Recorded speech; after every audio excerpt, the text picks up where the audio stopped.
So this is how we did the electrical out in the barn. After AEP ran the service, we laid out what our plan was. We wanted to have some lighting. We wanted to get a heater as well as a fan just to make it a little bit more comfortable in there, as well as get receptacles, both outside as well as inside. So I called my brother Brian. I asked him if he'd come out for a weekend. He graciously said yes. He brought his tools. Here's Bridget and I picking him up at the airport. He brought a whole bag full of tools, including pipe benders, fish tape, and a few extra supplies. So we did a lot of the work in EMT. Here's Brian bending some EMT. Here he is putting some of it up. You can see some of the junction boxes. I worked him pretty hard, kept him late.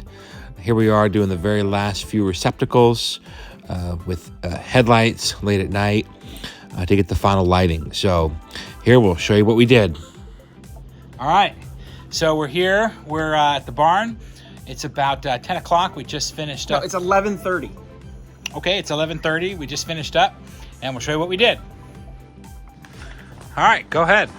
So the only thing that was here when we started was obviously the main services and this one breaker for one single receptacle. So we installed two 20 amp circuits, two 15 amp circuits, and one 50 amp circuit for the heater. So everything is coming out into these two pieces of 3/4 EMT that we bent, installed up into these two boxes here, sort of our little makeshift junction box. From there we ran Romex. We ran 14.3 for two 15 amp circuits this way, and that yellow is 12.3 for two 20 amp circuits going that way.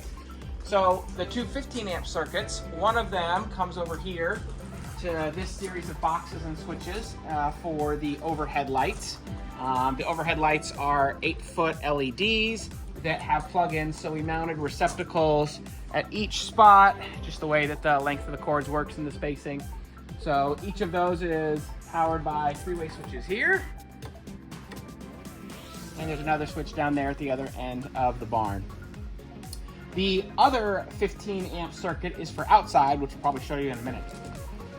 We also ran a 50 amp circuit in flex conduit over here to this heater, which is putting off some pretty good heat right now. So that other, the 12.3 for the 220 amp circuits comes up there. You can see a little bit running up there, up into the rafters, down here, along this truss, over to this box. And then here, one 20 amp circuit powers all the receptacles down here for the workbench. That receptacle up there is going to be for an extra work light with a pull string that's going to go right over here above Peter's workbench. The other 20 amp circuit comes all the way over here to this junction box and then goes outside in PVC. I'll show you that in a minute. And then we also have this fan that's powered over here by a plug-in junction box that's also connected to the same circuit as the workbench. So just looking around, you can see nice clean pieces of conduit run. The Romex is pretty much out of the way, and it looks really nice and clean and tidy. All right, let's go outside.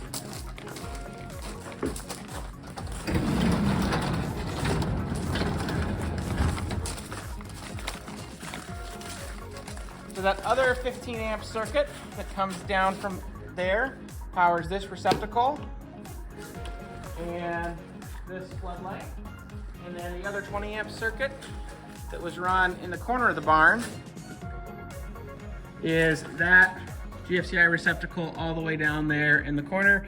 I believe Peter's plan is to use that to charge some of his vehicles. Yeah, trickle chargers. So that's got it. all this done in one day. Ran good. all the conduit, all the wiring, connected up all the boxes. Done.